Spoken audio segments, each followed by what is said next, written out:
I'm John Strum, and this is RealTalk MS.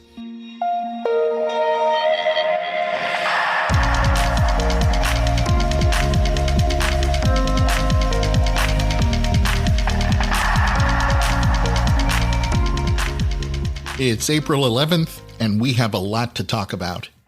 And a quick scan of popular social media platforms reveals that a lot of people living with MS are interested in talking about the impact of diet on multiple sclerosis. So today, Dr. Ilana Katz Sand, the Associate Director of Mount Sinai's Corinne Goldsmith Dickinson Center for Multiple Sclerosis, is back with an update for us on what the latest research is revealing about diet and MS, and to answer that eternal question: is there a so-called MS diet? As researchers continue to learn more about the impact of diet on the gut microbiome and the gut microbiome's impact on our immune system, I think the answer to that question may be evolving. But before we get to my conversation with Dr. Katz Sand, there are a few other things that you should know about. Almost 2 years ago, we heard the announcement of a groundbreaking clinical trial for progressive MS called OCTOPUS. In this trial, researchers will be testing several existing drugs to determine whether they can be repurposed to help slow MS progression. This mega trial for progressive MS got its name, OCTOPUS, because the trial has multiple arms and multiple stages. The trial design allows for several drugs to be tried at the same time. Now, this type of trial design has been used before to test drugs for prostate cancer and COVID, but it's never been used in MS research. Interim analysis of MRI scans from each trial participant will allow the research team to move forward to the next stage in the trial much more quickly. If an MRI scan shows a particular treatment is slowing the rate of brain shrinkage, the research team can assume that will eventually slow disability worsening. And that particular treatment can be further investigated with hundreds of additional participants. Any treatments not showing potential in the MRI scan will be dropped from the study, so that researchers aren't wasting time and resources on treatments that are unlikely to be successful. Among many other things, the research team has spent the past 2 years determining which drugs to test in this clinical trial.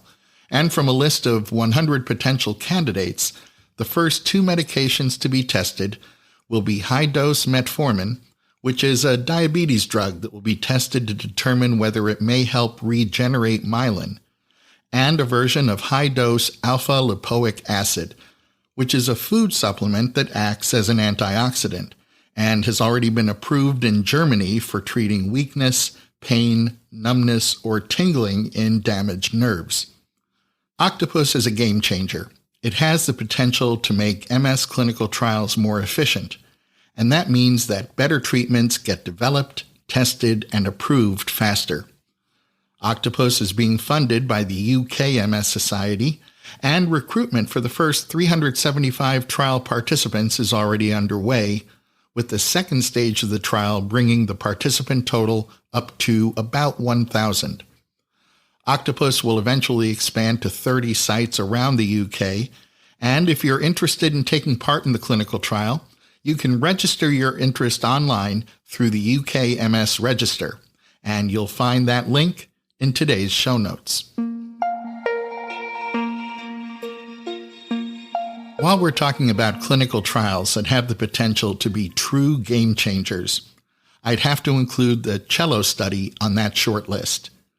Last week, I had the opportunity to speak with this study's principal investigator, Dr. Erin Longbrake. So I'm going to step out of the way and let Dr. Longbrake herself explain this rather unique clinical trial. What if we could stop multiple sclerosis before it started? That's the question that researchers are attempting to answer in a national clinical trial called the CELLO study. Joining me today to share some information about this study is Dr. Erin Longbrake.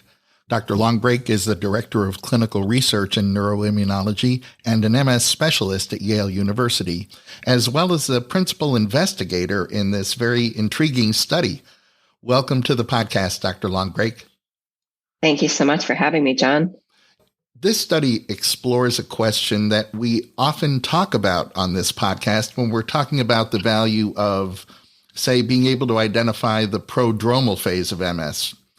It's the idea that early intervention with a high efficacy disease-modifying therapy before someone develops actual symptoms of MS might keep that person from ever developing those symptoms. I like to say that it's not a cure, but it would certainly feel like one. So tell me, what is CELLO all about? Well, the question you asked is really the million-dollar question for us. And we know that at the time someone has their first clinical episode leading to a diagnosis of MS, it's pretty clear that the disease pathology, the immune problems leading to the disease have been active for some time already. At that point, people already have a lot of brain lesions. And so it's no telling how long that has been underlying in their system. What we know about MS is that the earlier you treat it, the better off people are in the long term. And so that begs the question of if we could treat it before that first clinical episode, could we prevent the disease altogether? And that's what we're trying to address with the CELLO study. More, we are using one of the MS medications in the trial. We're using ocrelizumab or OCTOPUS. And OCTOPUS is a medication that acts very specifically on B cells, one very specific type of immune cell. And what we know with this medicine is that we delete them temporarily with the medicine, and they will come back over time. But when they come back, they don't look the same as when they were deleted. They are less inflammatory. And so what we're asking in this study is, would a short-term use, just 3 doses of OCREVUS, be enough to effectively reset the immune system if we gave it early enough in the disease course? I illustrate this as saying, let's try to redirect an avalanche by standing at the top of the mountain and redirect that first stone, as opposed to what we currently do with MS, which is trying to redirect it by standing halfway down the mountain when the avalanche is already coming at you. And so with CELLO study, we're trying to stand at the top of the mountain and redirect at that really early stage. What does participating in this study entail? What's actually involved? Well, to participate in this study, we're looking for people who have a condition called radiologically isolated syndrome. And this is a situation that comes up when people have an MRI of their brain for some unrelated reason. Usually, in my experience, it's because of trauma for like a motor vehicle accident, or maybe for headaches. And instead of what they were looking for, they instead see these lesions that look like MS that don't apparently have anything to do with the symptoms that the person was experiencing. We call this radiologically isolated syndrome. And for many, not all, but many, it's a preclinical form of multiple sclerosis. And so we're looking for people like that to enter the CELLO study. Perhaps relevant to your listeners, because radiologically isolated syndrome is a very rare thing to discover, we are actually going and looking for it in the study. And so we are offering opportunities for people who are close family members of someone who's living with MS to be screened for the study. And so to decide if they'd want to participate, they would have to ask themselves, well, would I want to know if I had lesions?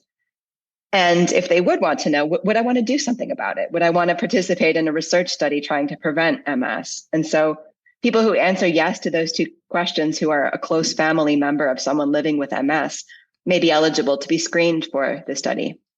Now, does someone have to live reasonably close to Yale in order to participate in this study?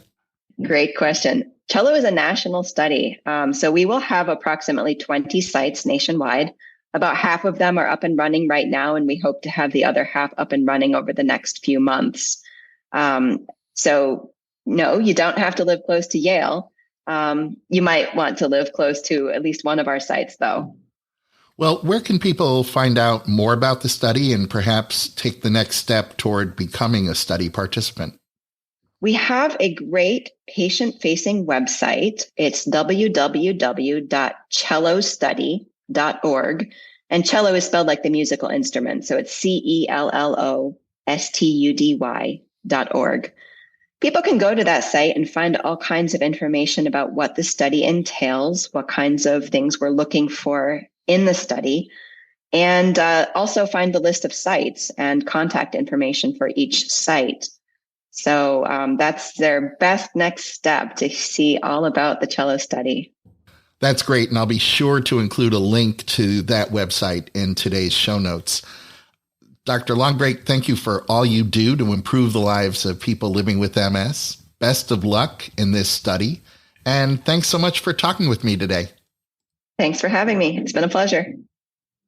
It's hardly news that smoking is bad for everyone's health, and it's particularly bad for people living with MS. Research has shown that people with MS who smoke experience a more severe disease course and faster disease progression. They show greater lesion activity on their MRI scans, they experience higher rates of brain atrophy, and they often experience more fatigue, depression, and an overall worse quality of life. That seems like a lot to lose. And newly published results from a study in Sweden provide even more evidence that if you're living with MS and you're smoking, you're choosing to harm yourself. The research team wanted to explore associations between snuff and MS progression. Snuff is a smokeless tobacco that you use by placing it between your upper lip and your gum. The researchers also wanted to investigate how exposure to secondhand smoke, called passive smoking, and quitting smoking affected disease outcomes. The study included data from 9,089 people living with MS who were followed in 2 population-based studies in Sweden, as well as disability data from the Swedish MS Registry. The mean age of the study participants was 37.6 years, and 72% of the study participants were women. The study participants were grouped into one of 3 categories based upon their smoking habits at the time of their MS diagnosis. 40.4% of the participants were classified as never smokers, 31.9% were classified as current smokers, and 27.7% were classified as past smokers. Now let me share some sobering observations that the research team was able to make. At the time of their very first disability assessment following their MS diagnosis, smokers had significantly higher EDSS scores and worse cognitive function than non-smokers. Compared with never smokers, both current smokers and past smokers became more disabled faster. Current smokers were 13% more likely than never smokers to experience confirmed disability worsening, and were 31% more likely to reach an EDSS score of 4, which indicates severe disability. Interestingly, past smokers showed no association with these negative outcomes, which represents one more very good reason to stop smoking if you already haven't.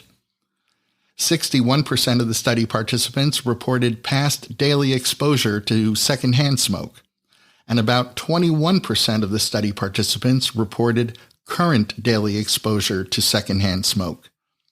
Both of these groups experienced faster disability progression, with those study participants who reported current exposure to secondhand smoke at an 18% higher risk of confirmed disability worsening compared to those study participants who reported past exposure to secondhand smoke. The study results among snuff users were interesting and perhaps unexpected.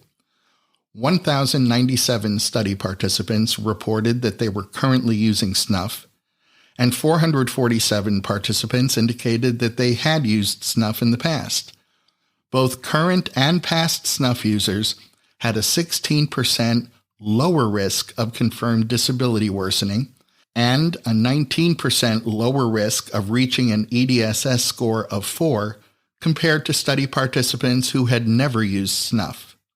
Snuff was also associated with less disability and better cognitive function at the time of initial disability assessment.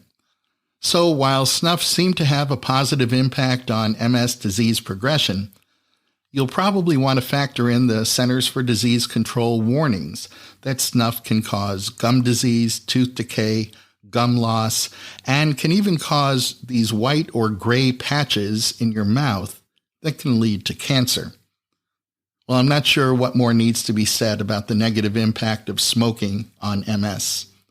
The good news here is that smoking is a modifiable risk factor. The choice to quit smoking is not an easy one, but the consequence of not quitting seems to be far worse. If you'd like to review the details of this study, you'll find a link in today's show notes. Obesity has been identified as one of the comorbidities or other health conditions that may also make MS symptoms more severe, trigger more frequent relapses, and accelerate progression. So while we're talking about modifiable risk factors that can make a real difference in the quality of your MS journey, we should include diet in that conversation. And in a moment, we'll get an update on what the latest research on diet and MS is telling us when we meet my guest, Dr. Ilana Katz Sand. Today, we're talking about what my listeners have told me is one of the top 3 topics of interest among people living with MS. We're talking about diet, nutrition, and their relationship to multiple sclerosis. And joining me once again as we dive into this subject is Dr. Ilana Katz Sand. Dr. Katz Sand is the Associate Director of Mount Sinai's Corinne Goldsmith Dickinson Center for Multiple Sclerosis and an Associate Professor of Neurology at the Icahn School of Medicine at Mount Sinai. Welcome back to the podcast, Dr. Katz Sand. Thank you so much for having me, John. It's great to be here. I hope you'll start us off by explaining the difference between diet and nutrition. Sure. So people have different interpretations of these words, and I think sometimes people use them interchangeably. But if we're going to really drill down into it, I would say that diet generally refers to the foods that you eat on a regular basis, and nutrition refers to the nutrients that you provide for your body as a result of that dietary intake. I think people understand how our food choices might impact our weight, for instance, but it really doesn't stop there. How do the foods we eat impact our overall health? Yeah, so that's a really good point. I think about foods as impacting our health directly and indirectly. So the indirect part is what you mentioned in terms of something like weight. And of course, that goes along with other medical conditions like cholesterol and diabetes and high blood pressure. And we have good research at this point showing that those conditions having those conditions has an increased risk of having worse MS. And so it's important to think about the link for diet there, right? Because obviously diet can help us in terms of preventing those conditions and managing them. But the one that I think is really even more interesting is the direct part of things, and thinking about the food that we take into our bodies gets broken down into metabolites. And I think we should think about those metabolites in the same way that we think about our pharmacologic interventions, right? When we use the oral route for medications, we're just taking advantage of a process that's already there to help us digest our food, right? And so we should think about our diets as having the ability to have a lot of different actions throughout the body. So those metabolites that come from your diet, they act locally in the gut, but they also are able to act on all organs throughout the body. That includes the brain, and they can really have a big impact on our health. On this podcast, we've often talked about the interest among researchers in exploring the connection between the gut and MS. Can you walk us through the connection between gut health, inflammation, and multiple sclerosis? Sure. So as we mentioned, the food that we eat gets digested into metabolites, and that happens in our intestine by our intestinal cells. But part of what enables us to really digest those foods and extract the nutrients are our gut microbiota, which is a collective term for the bacteria that live in our gut. We have trillions of bacteria in our gut. And which bacteria are there, as well as which metabolites the bacteria produce, are really heavily impacted by the foods that we eat. The dietary components and the microbiota interact really heavily with the local immune system in the gut, which is huge. So something that a lot of people don't realize is that 70% of our body's immune system lives inside the gut. So the interactions that happen there are really important in terms of determining our overall balance in the body between pro-inflammatory and anti-inflammatory. So when immune cells are born in the gut, they can become pro-inflammatory or anti-inflammatory. They can produce pro-inflammatory molecules or anti-inflammatory molecules. And part of what is going to coax them to become one or the other is going to be the intake of our diet and the bacteria that are living there and the metabolites that they produce. Then these cells and the molecules that the immune system then produces to communicate with other organs diffuse throughout the body, including to the central nervous system. And that's where a relationship to MS really comes into play. I have a sort of two-sided question for you. Can diet and nutrition prevent or reduce MS symptoms? And I'll also ask you the flip side of that same question. Can diet and nutrition perhaps exacerbate MS symptoms? Yeah, I think those are two sides of one coin. And the way that I think about all of this is we eat, right? So we're going to eat. And so I think that we should be, as clinicians, thinking about this as an opportunity for us to advise our patients to be able to do something that's going to help them rather than to harm them. Right. So if we think about diet in those two ways that we were just talking about in terms of thinking about the ability to prevent and help manage some of those cardiometabolic conditions like diabetes, hypertension, I think it's really important there. And then it's really important from the direct pathway. And so I would say, yes, when we think about the research that's been done so far, I think diet can definitely help with MS symptoms. The studies have been small at this point, but almost every published study on this topic, and people have looked at different patterns, but all of them have showed a benefit in terms of managing MS symptoms like fatigue. The prevention side of it, I think, is a little bit harder to prove, but we do have some observational studies at this point that lead us to believe that certain dietary habits are probably better than others in terms of their relationship to MS outcomes. And so, yes, I would say that means that having a more optimal dietary pattern is probably better in terms of reducing MS symptoms and preventing MS from getting worse over time. That's the direction that the research is going, although we have a lot more work to do still. What does a healthy or a balanced diet actually look like? So a healthy diet doesn't have to look the same for everyone, and it's not going to, right? Everyone is different. But there are a few guiding principles that most clinicians are going to agree on. So I am very lucky to be part of a wonderful group called the National MS Society's Wellness Research Working Group, and we have a nutrition subcommittee, and it's made up of really fantastic clinicians and researchers who are all really interested in advancing the research on this topic and getting answers for people who are living with MS. And so we are all researching different dietary patterns and different ideas, but we came together as a group and we put together some recommendations that we think are reasonable to recommend right now for people who are living with MS. And those recommendations are posted on the National MS Society website, and I would encourage you to take a look there. But just kind of briefly, we recommend things like preparing meals at home when you're able to, limiting your intake of processed foods, incorporating fresh fruits and vegetables, and those can be, fresh, or they can also be frozen as long as they're not highly processed, and then choosing whole grains rather than refined grains if you choose to eat grains. So those, I think, are some recommendations that everyone can agree on and that we think are healthy and are helpful. One of the reasons I'm always happy to have you on to talk about this subject is I know you and your team are involved in actively researching the interaction between diet, nutrition, and MS, and I'm looking forward to getting into what you're learning. You've led research looking at the link between dietary factors and brain structure in multiple sclerosis. What has that research shown? So I think you're referring to the first observational study that we did to help us look at Mediterranean patterns. And so that was in our RADIUMS cohort. RADIUMS stands for Reserve Against Disability in Early MS.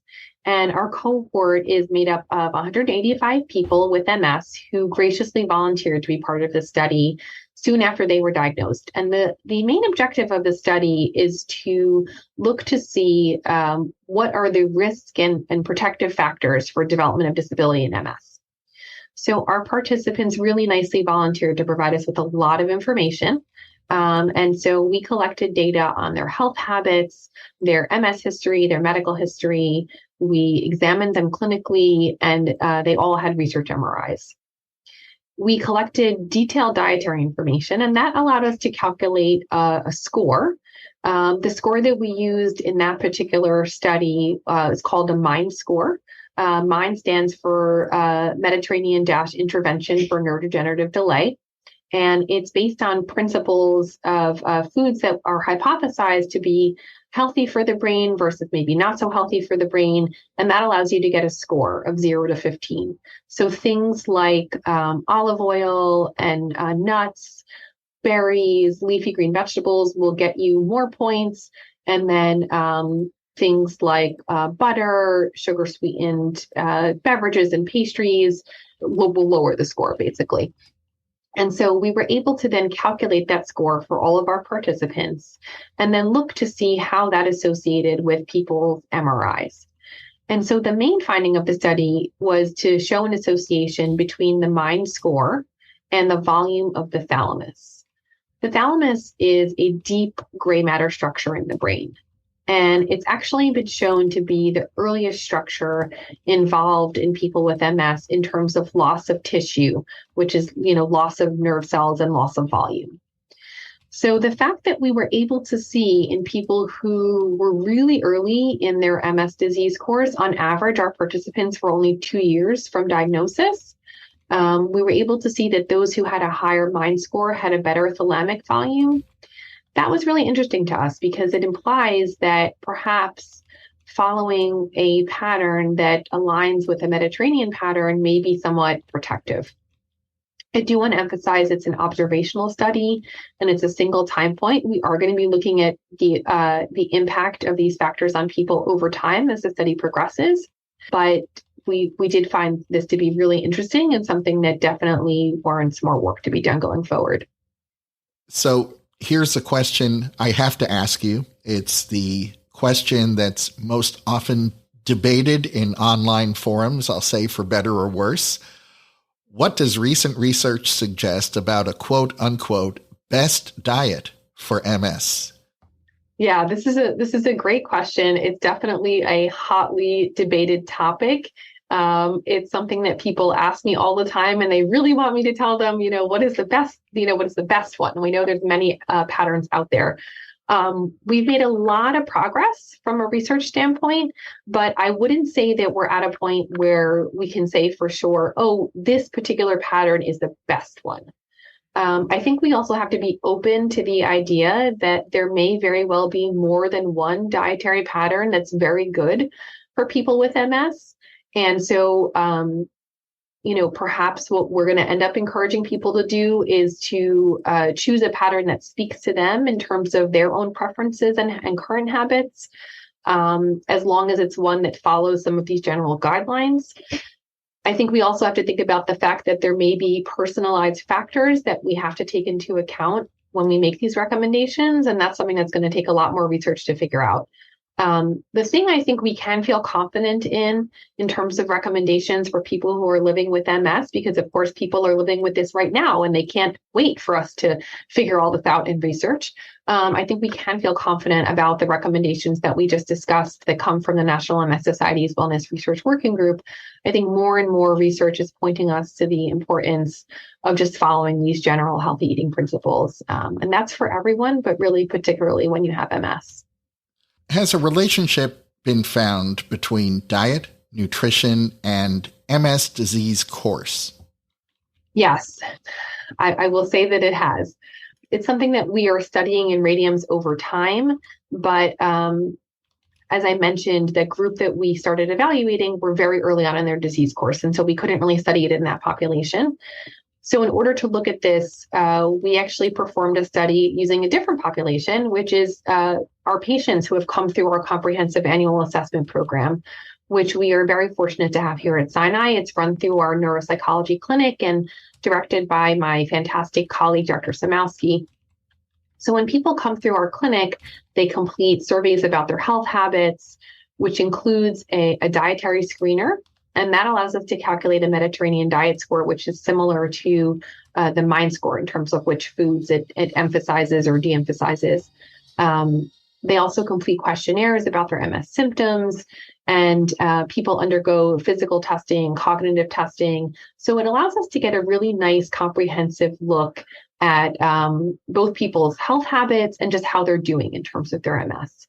And so it's a wonderful program clinically. I think it's really helpful for clinicians, and our patients really like it, but it also allows us to do some really great research looking at associations between these things. And so we recently published a study regarding the relationship that we found between Mediterranean diet score and MS-related disability. We used a composite measure, which is called the Multiple Sclerosis Functional Composite. Some people may be familiar with it because it's often used in MS research and clinical trials. And it includes 3 tests. One is a test of walking speed, one is a test of hand function, and one is a cognitive test. And we found a strong relationship between having a better Mediterranean diet score and having a better multiple sclerosis functional composite score.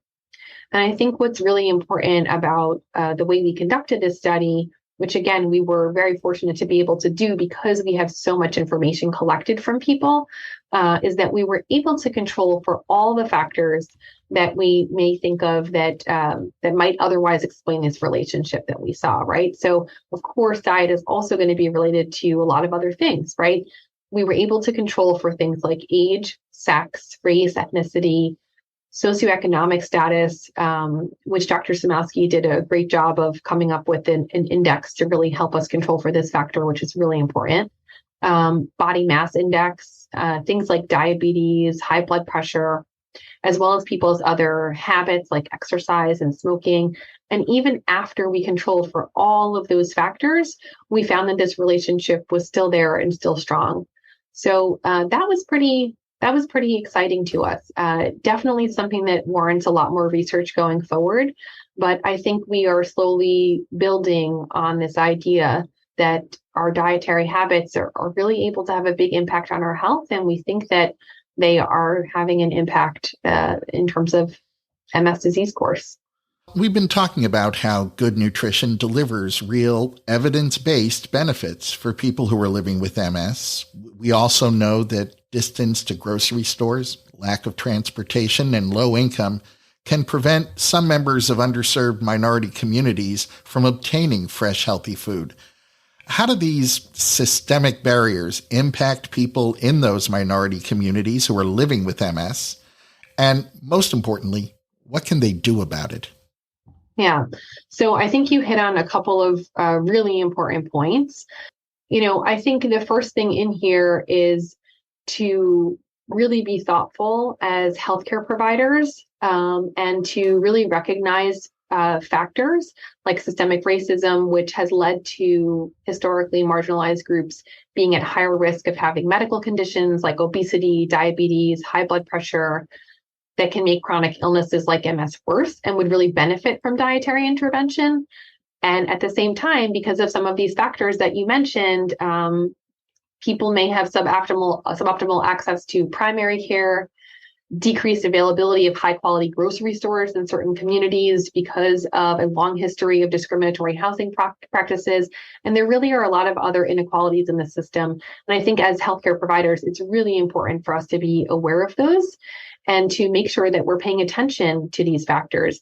I think it's really important to prioritize our patients who come from historically marginalized groups for services that we have available. And so, for example, at Mount Sinai, we have a really wonderful patient wellness program, and where we're really able to pay attention to these factors and to really help our patients with dealing with their overall wellness and incorporating these dietary recommendations. So I think that's kind of the first step, is for us healthcare providers to recognize that these factors exist, that they're really important, and to make sure that we're doing everything we can to address them. In terms of, working toward being able to access healthy food, this is a topic that I am personally extremely passionate about. I believe very strongly that everyone should be able to have healthy food to eat every single day. And this is even more important for someone who's living with a chronic illness like MS. So I think the first part here is I really want to emphasize that food insecurity is a really common problem, and no one should feel that they're alone or should feel embarrassed about asking for help. This is just the unfortunate reality of the way systems are set up. And everyone sometimes is going to be the person who needs help. We all are going to reach a point in our lives where we're the person who needs the help, and no one should feel embarrassed about asking. There are so many programs and resources out there. All you have to do really is to raise your hand and ask. And I think there's a lot of people out there who can help. If you are savvy with the computer, I would definitely recommend checking to see about eligibility for government assistance programs. So the one that may be familiar to people is called SNAP, which is a Supplemental Nutrition Assistance Program. And it's a wonderful program. WIC is another one for pregnant and postpartum women and young children specifically. But these programs are doing a good job these days in terms of partnering with grocery stores and farmers markets and really working on improving people's access to healthy foods. I know that it can sound like a lot to figure out whether you're eligible and to sign up. Keep in mind that a lot of healthcare institutions will have an office that is dedicated to resource entitlement and advocacy that actually will have people who can help you sit down and help you sign up for these programs. And they can also direct you to more local resources that can be helpful. And in that same line, it's really important to talk to your healthcare provider. So to your MS doctor or to your primary care provider. Oftentimes there's going to be a social worker in the office or even a shared social worker for the institution who can really sit down with you and again, help you identify what are the local resources. So in New York City, we are unfortunately are in an area where there are high levels of food insecurity, but fortunately, we are also in a place that is really dedicated to working on this. And so there are a lot of programs out there. There are several large food banks that really focus on having fresh foods available and a lot of choices. There are community fridges. There are programs for people with limited mobility. For example, there's a program we use a lot here that we've been using quite a bit in our wellness program called God's Love We Deliver, that will deliver healthy foods to people who are living with chronic illnesses. And all it needs is a referral from a healthcare provider. I think it's important to note that your healthcare team might not know that this is something that you're struggling with. And so it's important to tell them so that they can help. Additional resources, nutrition.gov is a great one. There's a topic there specifically dedicated to food security and access that can help you get started. And there's a section also with a lot of really nice tips about how to make the most of your grocery budget. That's also something that a dietitian can be really helpful with, although I recognize it's not always so easy to access that resource.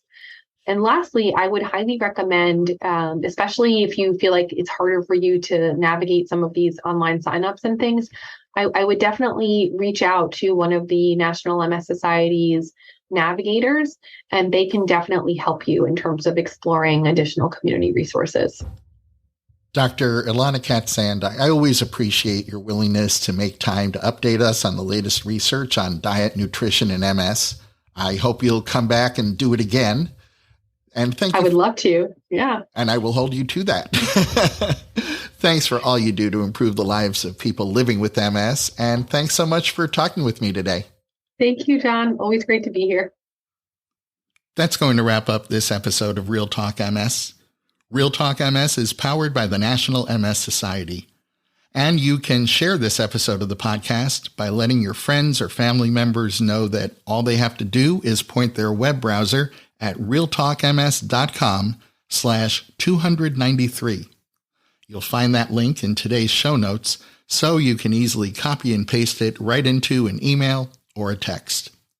And if you have a minute, I hope you'll visit the Apple App Store or the Google Play Store and download the free RealTalk MS app for your iOS or Android smartphone or tablet.